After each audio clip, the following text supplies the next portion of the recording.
নাটকের 16 নম্বর পর্বটি কবে আসবে বা আপনি সবার আগে কিভাবে দেখতে পারবেন, এই সমস্ত বিষয়ে জানতে পারবেন আজকের এই ছোট্ট ভিডিওটির মাধ্যমে। তাই আজকের এই ছোট্ট ভিডিওটি খুবই গুরুত্বপূর্ণ এবং হেল্পফুল হতে চলেছে যারা কিনা এই নাটকটি নিয়মিত দেখে থাকেন। তো অবশ্যই চ্যানেলটি সাবস্ক্রাইব করে আমাদের সম্পূর্ণ ভিডিওটি দেখতে থাকুন। সো গাইস, এই নাটকটি কিন্তু ইতিমধ্যেই খুবই ইন্টারেস্টিং হতে চলেছে। সো এই নাটকের কিন্তু আমরা 15 নম্বর পর্বে অনেক ঘটনা দেখতে পারি, অনেক ধামাকা ঘটনা দেখতে পারি। যেরকম এর মধ্যে রিমার ভাইকে কিন্তু শাস্তি দেওয়া হচ্ছে। সো মূলত কিসের জন্য শাস্তি দেওয়া হচ্ছে এটা আপনারা অনেকে জানেন। তারপরেও আমি আর একটু বলি, কারণ হচ্ছে রিমার শ্বশুরকে কিন্তু পরিকল্পিতভাবে অ্যাক্সিডেন্ট করায় এবং সেই দায় কিন্তু রিমা মামলা করে।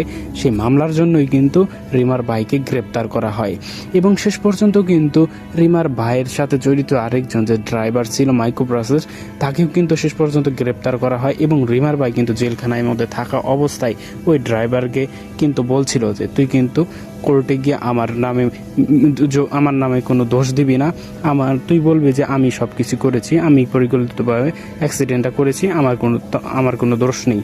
সো এটা কিন্তু বলছিল। সো কিন্তু ওই ড্রাইভারটা কিন্তু মনে হচ্ছিল সৎ, কারণ ওই ড্রাইভারকে টাকা দিয়ে বুঝ দিয়ে বলছিল। সো ওই ড্রাইভার কিন্তু বলে যে না, আমি কিন্তু সত্যি যেটা ঘটেছে আমি সেটাই বলবো। সো নিজের কাঁধে কেউ দোষ আসলে নিতে চায় না, এটা আসলে বাস্তব জীবনেও আমরা দেখতে পাই। সো আরেকটু পরেই কিন্তু আমি বলে দিব যে কবে আসবে। সো গাইস, তার আগে বলে দিন যে আপনারা আমাদের এই ভিডিওটি কোথা থেকে দেখেন মূলত। তো এই ভিডিওর কমেন্টে কিন্তু আপনি জানিয়ে দিতে পারেন। সো গাইস, আমি এখন বলে দিই যে কবে আসবে। সো আপনারা আর মাত্র 2 দিন অর্থাৎ 14 তারিখেই দেখতে পারবেন এই নাটকের পরবর্তী পর্ব অর্থাৎ 16 নম্বর পর্বটি। সো খুবই ইন্টারেস্টিং হচ্ছে আশা করি আজকের এই ভিডিওটি।